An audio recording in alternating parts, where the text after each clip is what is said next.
So now we start section 2, and it's basically answering the questions. More importantly, can renewables really handle it?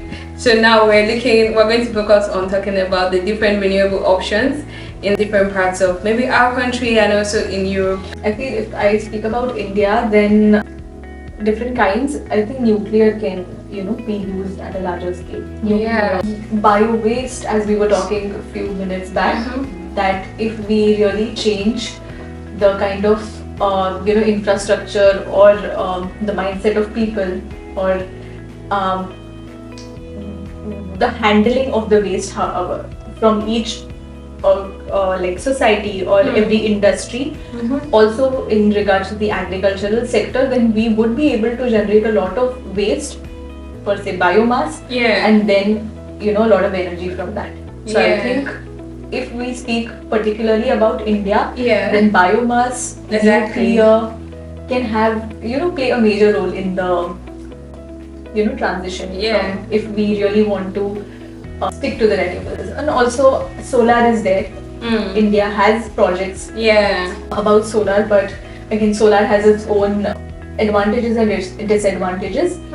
What are some of the disadvantages in your opinion? I think intermittency. Intermittency is also the amount of area which is available. Exactly, land space. So, and now we can see that the solar costs are reducing significantly. So costing or the LCOE wouldn't be that much of a problem, but I think for me space would be like a major issue. But and then there's this concept of not in my backyard. Exactly. You can't put it close to my house. The whole thing of not in my backyard. Like some people don't want this kind of big energy projects next to them, or even in their forest. They're like, take it out of here. Like we don't want it. That kind of thing. So there's also that challenge with with some of these projects. Right now, when I talk to my directors in my company, and we concern a lot in waste, waste, energy. And then I think we will make lots of collaborations with municipal city and in my opinion, waste to energy doesn't solve at all. You need to create system. Exactly. You need to doing segregation really good to put the biodegradable one and this on the recycle and then I think that's where Sweden is, that's why it's at the foremost, because excellent segregation of resources. And I feel even India is like an agricultural country, and a lot of waste can a lot of waste is generated. Exactly. In India. It's 1.3 billion population. This thing of waste to energy is such a key part of getting energy that we sometimes overlook it. Exactly. Sewage waste, even the least, it's a lot of energy you can derive if you set up your system properly. Exactly. I think it's a good one. And it cannot be done only by people who work in the energy sector. But we need to fix our citizen mentality. Mindset needs to change. Precisely. To raise their awareness why we need to do that. Because I feel if Sweden can make it happen, because Sweden has comparatively less population than India, at least. For example. And India is 1.3 billion, and if 1.3 billion people along with the agricultural waste are able to segregate their waste properly, then just look at the amount of energy we are able to generate. Exactly. And also last semester, I have a project in the Kigali, one of the course, and also we designed anaerobic digester, that's for producing biogas. And then when we think using biogas, what we are gonna do? If we want to produce electricity, we need to put a small power plant, diesel power plants, and put the gas into the plant, and we produce electricity. But we lose we can only use 35%. And what we gonna do? And then me with my team and choose for using biogas as a replacement of LPG. Okay. in that districts.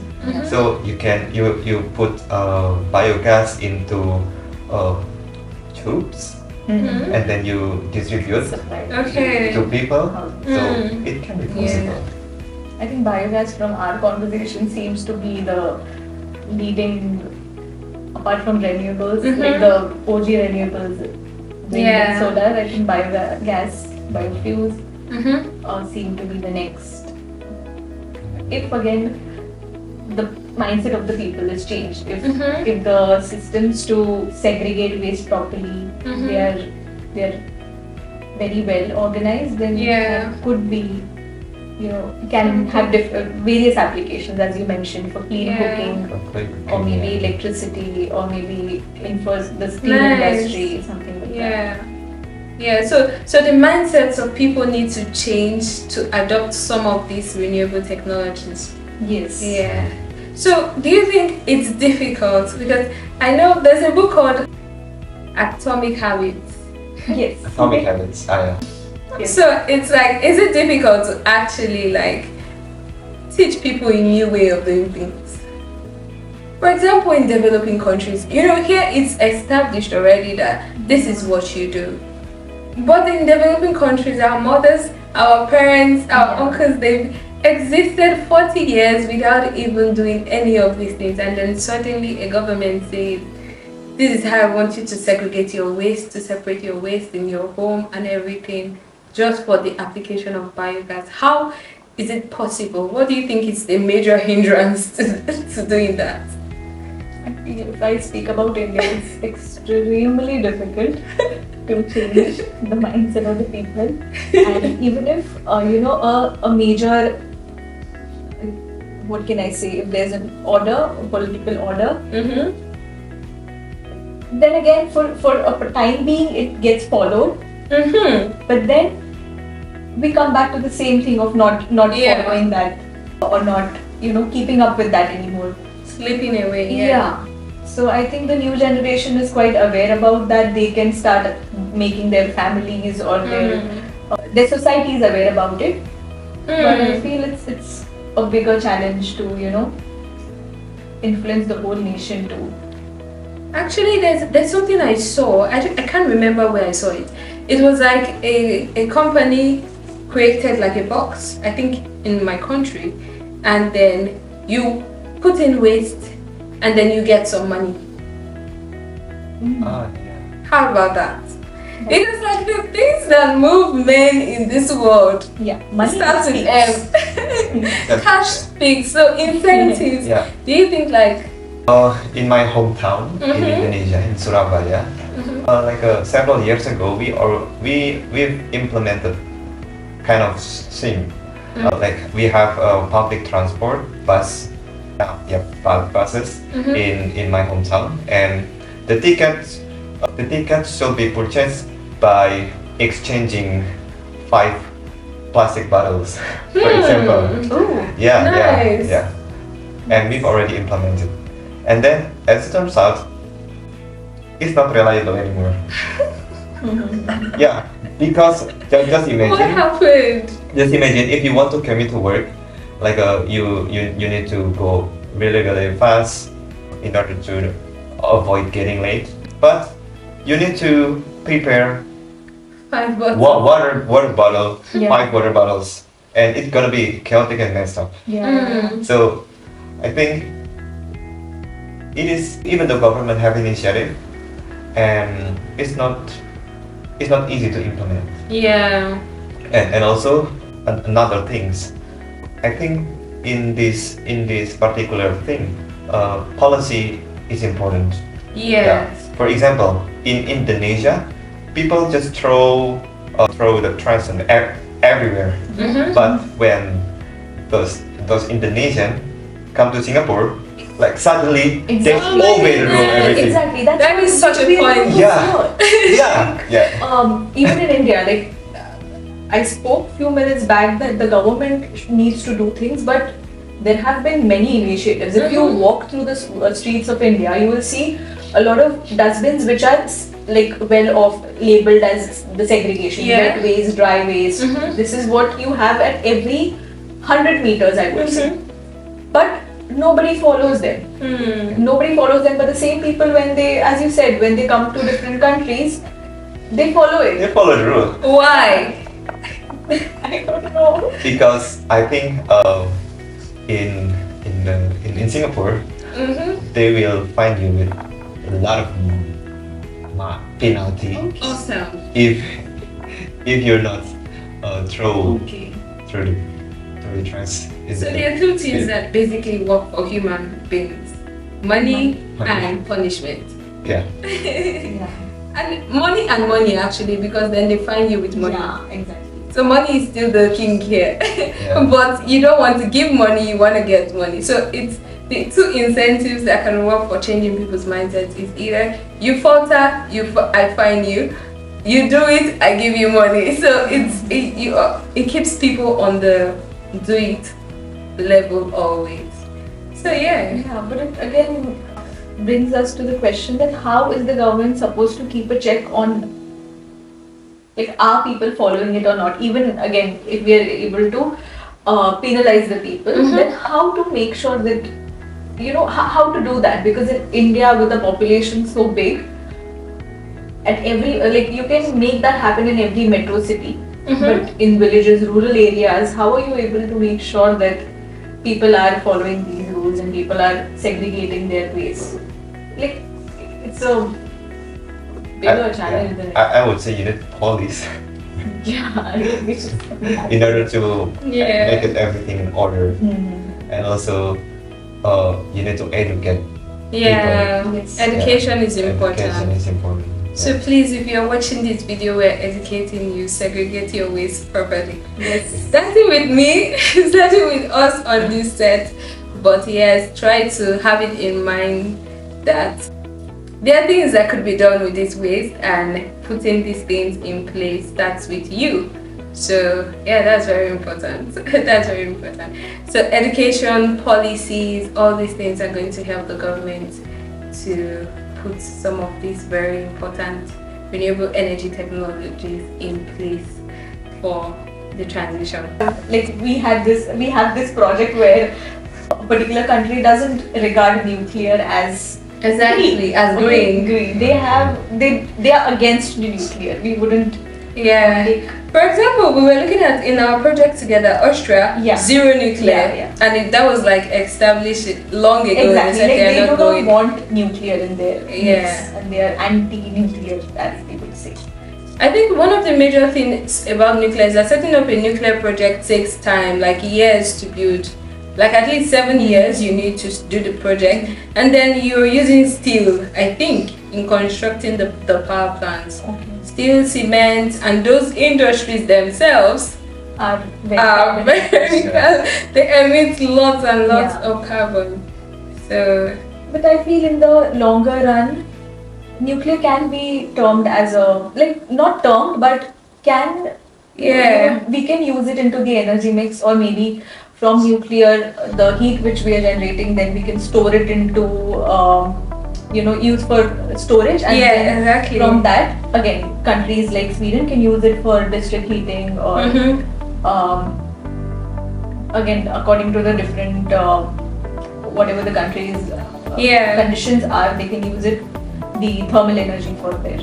Yeah, because like normally it's regarded as low carbon technology. That means like at the end of the day, during the process, it doesn't emit carbon, but setting up the nuclear power plant is what can contribute to like carbon emissions. So do you want to contribute to that question in particular? Yeah, talking about nuclear, Indonesia has master plan for building, I think, 5 gigawatts of nuclear in the future. And there are always pros and cons, and also like the intervention of the geopolitical issue.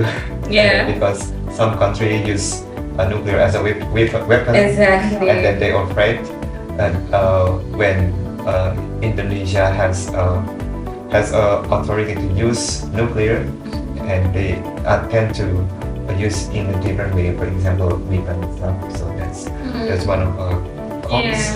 Yeah. And also, as far as I'm concerned, I think a lot of Indonesians just afraid about risk that associated, for example, radiation. Yes, that's another thing. Safety issues. Yeah. Everywhere. Yeah. It's nuclear. So there are a lot of technicalities in managing a nuclear power plant, especially with all these things you said. Safety for one. Yeah. Also, I would like to address about in Indonesia is geographically located in the Ring of Fire. It means that we are very rich in geothermal. Exactly. And then I think why not we use geothermal as a base load to replace coal? And then when I deep dive into the geothermal sector, and it is really expensive. Just imagine, maybe you have a budget and you want to how do you call it? Like you want to dig into the rock to get a steam, and then the probability of being successful is really very low. So from the investor perspective, if I want to invest in geothermal, I'm ready to lose some money because it doesn't guarantee that I can show the right spot. So that's the problem. Who will finance? But the thing is this, when you were talking just now, I just remembered that it's the same concept for oil. If you're looking for oil, you sometimes it's not guaranteed that when you dig this well, you're gonna find oil there. So I think it's just about the perspective. Maybe the returns. What are the returns on geothermal like? Like for me now, if I say I want to invest this amount of money, like what can I gain from it? Like in terms of energy and in terms of money for the investor, what's the need for him? I think that's more the question, because even like in oil, there's always a risk. There's always possible. Now, if you dig a gas well, there's possibility that this well will not give me the oil I want. But they know that if I get even 10% of oil, I can make 100% profit. Or like it's very lucrative. So what's in it for the investors that want to invest in geothermal? That's more the question. Yeah, in the investor perspective, you will also you need also have a land acquisition for that. What you gonna do if you order people to relocate? You need to provide housing for them. New settlement. New human resettlement issues also. We had a case like this in my program. The course is called I think it's geopolitics, and we were doing like a small project about a company that wanted to invest. I wanted to build a mine in a remote area, and how it was really hard with resettlement. It was a case, and I was the judge, and I remember that we judged that the company has to pay guarantee resettlement of the people and also paying some kind of fee like this. So it's actually non-cost. So there's a course I'm currently studying, and then there's a part where we learn about the risk. What can the government put in place to avoid this risk? Say we're now doing renewables and we have an emergency, war, something like you said, and the prices go up and things, go south. What can they put in place to avoid going back to coal and all this fossil? I think if we talk about a particular country, they can start with securing the energy security of that particular country. So if there are a lot of imports and exports, particularly imports for that country in regards to energy, then they can try to be very self-sufficient, produce a lot of renewable or energy on its own, so that in case of war or any geopolitical scenarios surrounding the country, they can provide energy to the people in their country, something like that. I think it's the same thing that happened in Europe. Europe was importing gas from Russia. So what Europe did was that they now started having this policy where there should be a percentage of gas in the reserve. Yeah. It should not go below a certain percentage. So things like that. But then this is not eliminating gas. It's just making sure that they are secure in times of like, emergencies. So I think Europe as a nation, when they come together, they do so much. Yeah, exactly. And even the grid is shared among the countries. Yeah. So in case of crisis as well, the other countries, like for example the Scandinavian countries, Sweden particularly, who are very well off with renewables, they can provide energy to countries who are the European countries who are dependent on fossil a bit more than the other countries. So Europe as a whole, I feel, is much more in a better place than the other countries. But for the other countries, India, Indonesia, or the other ones who are trading a lot of oil and gas from the neighboring countries, it's a good initiative to kind of make the energy security of their country. Of their own country. Of their own country. But can we achieve this energy security now without fossil fuel? No. No. Oh my goodness. So that brings us to the third section. But we can take a break here.